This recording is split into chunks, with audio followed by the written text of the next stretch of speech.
దేవుని నామానికి మహిమ కలిగిన గాక. దేవుడు ఇచ్చిన అవకాశం బట్టి, కృపను బట్టి దేవాది దేవునికి నేను అంతగానో కృతజ్ఞతాస్తుతులు చెల్లించుకుంటున్నాను.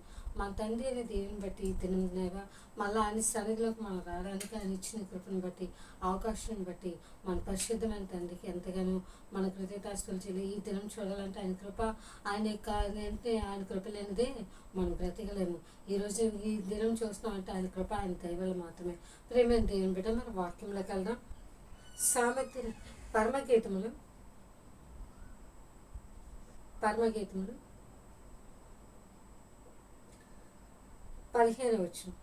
మన ద్రాక్ష తోటలు పూత పట్టినవి, ద్రాక్ష తోటను చెరిపి నక్కలను పట్టుకున్నది, సహాయం చేసి గుంట నక్కలను పట్టుకున్నది. మన ద్రాక్ష తోటలో పూత పట్టినవి, ద్రాక్ష తోటను చెరిపి నక్కలను పట్టుకున్నది, సహాయం చేసి గుంట నక్కలను పట్టుకున్నది. ద్రాక్ష తోట అంటే ఏంటండి? మనమే. ఆ ద్రాక్ష తోటలో ఎలాగంటే పూత పట్టినదట. చూడండి, మామిడి చెట్లకి అది ఎదుగుతున్నప్పుడు, దాన్ని పువ్వు వస్తున్నప్పుడు ఏమవుతుంది? పూత పట్టింది అంటారు. ఆ పూత పట్టినప్పుడు ఏమవుతుందంటే ఆకుని కానీ లేకపోతే ఆ చెట్టుని కానీ అది అలా తినేస్తుంటుంది. ప్రేమ దేవుని బిడ్డ ఈ రోజు కూడా మా జీవితంలో ఏంటంటే ఏమంటున్నారంటే ద్రాక్ష తోటలట పూత పట్టినట, అక్కడికి ఏమున్నాయట? ద్రాక్ష తోట చేరిన నక్కలను పట్టుకునేది అని చెప్పేసి అంటున్నారు. ద్రాక్ష తోటను చేరిన నక్కలు అంటే ఏంటండి? మన చుట్టూ ఉన్న ఆలోచనలే కానీ, మన తలంపులే కానీ, ఏదైనా సరే అవి కనిపించకుండా నక్క వాళ్ళే మన హృదయాన్ని తోడేలు వాళ్ళు అవి ఏం చేస్తాయంటే మన జీవితాన్ని కొన్నిసార్లు నాశనం చేస్తుంటాయి. అది ఎలాగంటే మన కనిపించకుండా, చూడండి, నక్క చాలా కన్నింగ్ మైండ్ అంటారు. అంటే అది చాలా జిత్తుల మారి నక్క అని కూడా అంటారు. జిత్తుల మారి నక్క అంటే ఏంటి? అది బాగా ఒక కన్నింగ్ మైండ్ తోటి మన దగ్గరికి వస్తుంటుంది. అలాగే కొన్ని విషయాలు మనం ఆత్మీయ జీవితంలో ఎదుగుతున్నప్పుడు మన యొక్క ఆత్మీయ జీవితానికి ఏమవుతుందంటే మనకు తెలియలేని ఆలోచనల ద్వారా, తలంపుల ద్వారా, లేకపోతే ఏ విషయంలో మన ఆత్మీయ జీవితం చక్కగా ఎదగాలనుకున్న టైంలో ఏమవుతుందంటే దుష్టులు మన హృదయంలోకి వచ్చి ఏం చేస్తారండి? కనిపించకుండా ద్రాక్ష తోట పూత ఎలా పడుతుందో దానికి ఏం చేయాలని మెడిసిన్ కొడతాం. ఆ మెడిసిన్ కొట్టినప్పుడు ఏమవుతుందండి? మొత్తం అంతా పోతుంది. ఆ మెడిసిన్ అంటే ఏంటండి? దేవుని యొక్క వాక్యం. ఆ వాక్యం ద్వారా, ప్రార్థన ద్వారా ఎప్పుడైతే ఆ మెడిసిన్ వాడుతావో దేవుడు నీ జీవితంలో ఏం చేస్తారంటే నీ చుట్టూ ఉన్న ప్రతి ఒక్క ఏ విషయమైనా సరే, నీ జీవితాన్ని పాడు చేసేది ఏదైనా సరే, నీ యొక్క ఆత్మీయ జీవితాన్ని కొంటుపరిచేది ఏదైనా సరే, దేవుడు ఇక్కడ చెప్తున్నారు ఏంటంటే ఆ గుంట నక్కలను పట్టుకోమంటున్నాడు. సహాయం చేసి గుంట నక్కలను పట్టుకొని అంటున్నాడు. గుంట నక్కలు ఏం చేస్తుంది? నక్కి ఉంటే ఎక్కడో తీరా అవి ఎక్కడికి ఎప్పుడు పట్టుకుందామా అని చెప్పేసి చూస్తుంటే, అలా దుష్టుడు కూడా మనల్ని ఏం చేస్తారంటే కొన్ని సందర్భాల్లో ఏమంటే మన ఆత్మీయ జీవితం దెబ్బతీయడానికి, మన ఆత్మీయ జీవితంలో అంటే అది ఎలా పట్టుకోవాలి, ఏ అవకాశం బట్టి చూస్తే బాగుంటుందని చెప్పేసి దుష్టుడు ఏం చేస్తారండి? మనల్ని ఏదో ఒక రీతిగా మనం పడేయాలని చూస్తారు. అందుకే ద్రాక్ష చెట్లు అట ఎలాగుందట? పూత పట్టేనంట. అందుకే యోహాను సువార్త 15లో ఉంటుంది కదా, ఆ ద్రాక్ష అంటే ద్రాక్ష వాళ్ళు నేను తీగలు మేము అని చెప్పేసాను. అంటే ద్రాక్ష చెట్లు అని ఏదైతే పనికిరాని తీగలనంట. పనికిరాని తీగ అంటే చెట్టు ఎదుగుతున్నప్పుడు దానిలో పనికిరాని తీగలు ఎండిపోయిన నాట్లు ఏం చేస్తామండి? మనం కట్ చేసేస్తుంటాం. ఎందుకు? చెట్టు చక్కగా ఎదగాలని.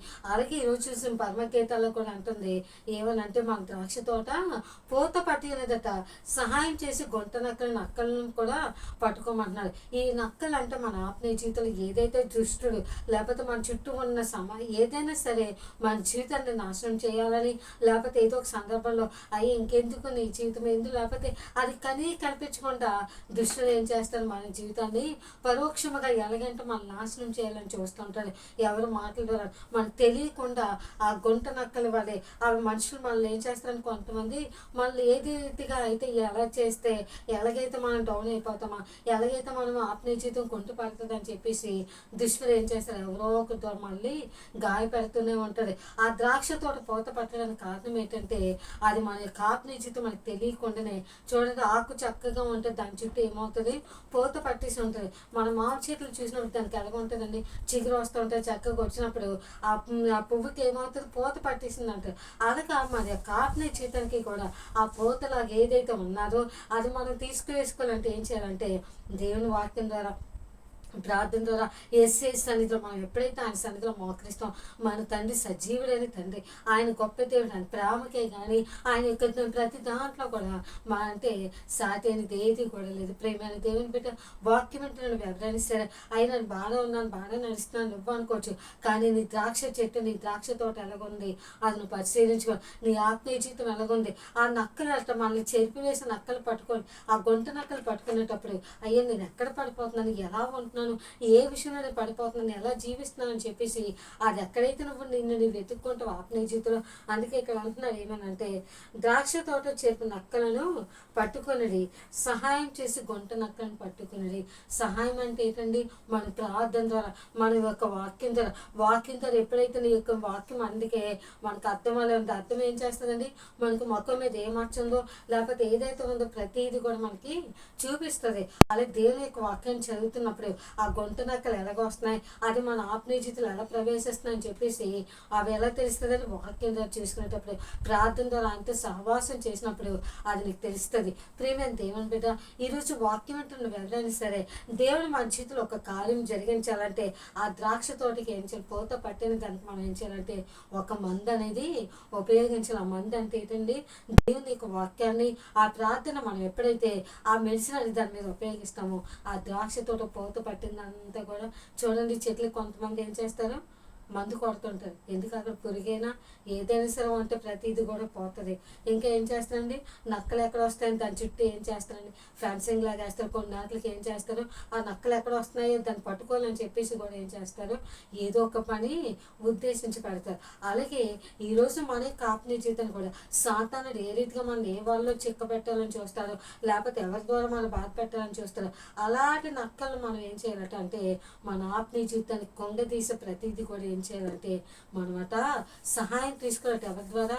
దేవుని ద్వారా సహాయం తీసుకొని గుంటలక్క సహాయం చేసి గుంట నక్కలను పట్టుకున్నాడు అంటున్నాం. అందుకే అంటే నువ్వు ఒక పెద్ద కన్నింగ్ మైండ్గా అంటే ఆ గుంట నక్క మైండ్ అంటారు. ఆ నక్క ఎలాగంటే దాక్కొని మళ్ళీ అలా దొంగ దెబ్బ కొట్టాలని చూస్తుంది. అలాగే ఈరోజు సాతానుడు కూడా మన జీవితంలో, మన ఆత్మీయ జీవితంలో లేకపోతే మనుషుల ద్వారా కానీ ఎవరో ఒక ద్వారా మన ఆత్మీయ జీవితాన్ని ఏం చేయాలని చూస్తారండి? దెబ్బ కొట్టాలని చూస్తారు. ప్రియమైన దేవుని బిడ్డ, నువ్వెవరైనా సరే దేవునితో ఉండేటప్పుడు, ఆయనతో సహవాసం చేసినప్పుడు నీ యొక్క వాక్య జీవితమే కానీ నీ ప్రార్థనా జీవితమే కానీ ఆయనతో నువ్వు ఉండేటప్పుడు నీ యొక్క జీవితం ఎలా కనిపిస్తుంది? అయ్యా నా ఆత్మీయ జీవితం ఎలాగుంది, ఆయన పరిస్థితి ఎలాగుందని అది నీకు తెలుస్తుంది. ఎప్పుడైతే నువ్వు దేవునిలో ఆయన వాక్యం నువ్వు చూసుకోకపోతే, దేవునితో సహవాసం చేయకపోతే ఇది పూత పట్టి ఏం చేస్తా అంటే గుంట నక్కలు ఏం చేస్తాండి? మన పొలాన్ని కానీ మన ద్రాక్ష చెట్లని కానీ తోటని కానీ ఆ పాటు చేస్తే ఆ పట్టుకునేటప్పుడు ఆహా ఇక్కడ నేను పడిపోతున్నానా, ఆహా ఇక్కడ ఇలాగుంటున్నానా, ఆహా ఇలాగైపోతున్నాను అని చెప్పేసి అప్పుడు నీకు నువ్వేం చేసుకోవాలట? ఆ గుంట నక్కను తీసివేయాలి. ఆ పట్టుకోవాలి. ఓకే ఇలాగ వస్తుందా, ఓకే ఇలాగైతే నేను ఇలాగ ఉండాలని చెప్పేసి ఏం చేయాలి? దేవుని సన్నిధిలో మనకు ఆ మార్గం మనకి కనిపిస్తుంది. ప్రియమైన దేవుని బిడ్డ, ఈరోజు మన జీవితంలోని ఎన్ని శ్రమలు వచ్చినా, బాధలు వచ్చినా, దుఃఖం వచ్చినా ఏదైనా సరే దేవుని అయితే మనం విడిచిపెట్టకూడదు. ఆయన మన తండ్రి కాబట్టి మనం ఆయనతో సహవాసం చేస్తున్నాం కాబట్టి ప్రియమైన దేవుని బిడ్డ, బ్రతుకుటైన ఆయన కొరికే చావైనా మనకి లాభం అన్నట్లు. ఎందుకంటే మనం బ్రతికినంతకాలం దేవుని కొరకు బ్రతకాలి. ఈ లోకంలో ఏది కూడా మనల్ని ఏం చేయలేదు, కానీ దేవునితో సహవాసం చేసినప్పుడు, దేవునితో ఉండేటప్పుడు ఆయన తన బిడ్డలు ఎప్పుడు కూడా విడిచిపెట్టేవాడు కాదు. అందుకే అంటాడు, నా ఎందు మీరు మీ అందరు నా మాటలు నిలిచి ఉంటే మీకు ఏది ఇష్టం అంటున్నారు. ఆ ద్రాక్ష తోట విషయంలో అదే కదా చెప్తున్నారు. ఆ ద్రాక్ష తోటలోని ఆ తీగలు ఎలాగైతే తీసి పారవేయబడితే మనకి ఏదైతే ఆత్మీయ జీవితం మన బాగుంది అంటే మన ఎదగనోకం చేస్తున్నాయి అవన్నీ ఏం చేయాలట?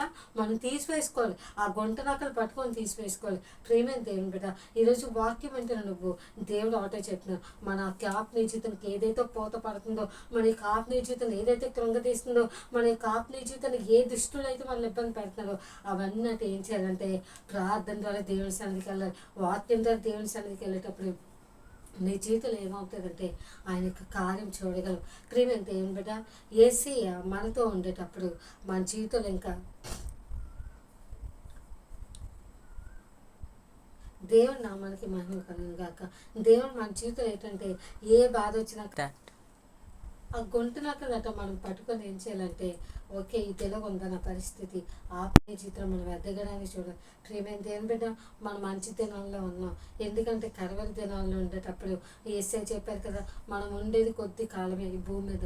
ఆ కొద్ది కాలంలో కూడా దేవుని యొక్క వాక్యాన్ని పట్టుకుంటూ దేవునితో సహవాసం చేస్తూ ఆ గుంట నక్కలు ఏవైతే మన చుట్టూ ప్రవేశిస్తున్నాయో, ఎవరి ద్వారా అయితే మనల్ని ఇబ్బంది పెడుతున్నాయో అవన్నీ మనం ఏం చేయాలంటే ఓకే ప్రభా నువ్వు మాకున్నావు అని చెప్పేసి దేవునితో మనం ముందు కొనసాగిపోదాం. ఆశీర్వదించడం. ప్రేమ దేవుని బిడ్డ ఈ వాక్యం వింటున్న ఎవరైనా సరే దేవుని యొక్క ఆత్మీయ జీవితంలో ఆ ద్రాక్ష తోట ఎలాగైతే చక్కగా ఫలించి అది ద్రాక్షవల్లిగా అంటు కట్టుకొని దేవునితో సహవాసం చేస్తారో అలా మనం కూడా దేవునిలో ఉండి ఆయనతో సహవాసం చేసి నడుచుకునేటప్పుడు ఈ గుంట నక్కలే కానీ మన ఆత్మీయ జీవితం చేరిపోయిన నక్కలు మనం పట్టుకొని ఏం చేయాలంటే దేవుని వాక్యంతో వాటిని బయటికి పంపించాలి.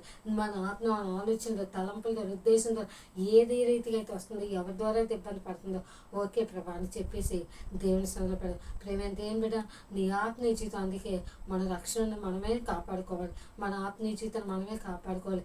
గుంట నక్కలనట సహాయం చేసి గుంట నక్కలు పట్టుకున్నాడంటే మన ఆత్మీయ జీవితం అట ఏది పాడు చేస్తుందో అవన్నీ మనం తీసివేసి దేవుని సంఘంలో ముందు సాగిపోదాం. ఈ వాక్యం ఉంటుంది ప్రతి బిడ్డని దేవుడు దీవించి ఆశీర్వదించిన కాక ఆమె. ప్రార్థన చేసుకుందాం. పరిశుద్ధమైన దేవా తండ్రి యేసయ్యా మీకు వందనాలు కృతజ్ఞతలు చెల్లించుకుంటున్నాను ప్రభా. అయ్యా మా ద్రాక్ష తోట పోత పట్టిన అదే రీతి నా ప్రభా తండ్రి నక్కలు చేరిపోయి దేవ మనుషులు లాంటి వాళ్ళు ఏ మనుషులు లేకపోతే మా ఆత్మీయ జీవితం దెబ్బతే సాతాడే కానీ ఏదైనా సరే ప్రభా దేవా తండ్రి మేము తండ్రి నీ సన్నిధిలో ఎదిగి నీతో సహవాసం చేసి నీళ్ళు ఎదిగే బిడ్డలుగా మమ్మల్ని చేయండి ప్రభా. వాక్యంలో ప్రార్థనలు ఎదిగే బిడ్డలుగా వాక్యం ప్రతి బిడ్డను బ్లెస్ చేసి నడిపించమని యేసు పరిశుద్ధ నామములో అడుగుచున్నాం తండ్రి ఆమేన్.